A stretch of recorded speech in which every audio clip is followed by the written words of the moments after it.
আজকে আমরা আলু বোখারা ফলটার 7টা উপকারী আর অপকারী দিক জানব। শুকনা আলু বোখারায় কাঁচা ফলের চাইতেও 3 গুণ বেশি ফাইবার থাকে।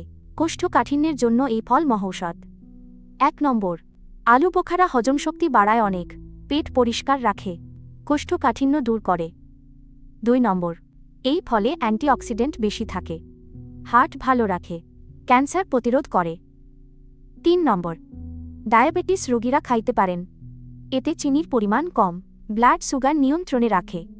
4 নম্বর, ওজন কমাতে সাহায্য করে, ক্যালোরি খুব কমেতে, পেট ভরা রাখে অনেকক্ষণ। 5 নম্বর, বেশি খাইলে পেট খারাপ হইতে পারে, গ্যাসের সমস্যা বাড়ে, দিনে 5-6টার বেশি খাবেন না। 6 নম্বর, চোখের জ্যোতি বাড়ায় এই ফল, ভিটামিন এ আছে অনেক, রাতকানা রোগ দূরে রাখে। 7 নম্বর, রক্তশূন্যতা দূর করে আলু বোখারা, আয়রন আছে প্রচুর, রক্ত বাড়ায় দ্রুত। দুপুরের খাবারের পর কয়েকটা আলু বোখারা খান, ইফতারে শুকনা আলু বোখারা ভিজিয়ে খান। এই ফল খাইলে শরীর সুস্থ থাকবে।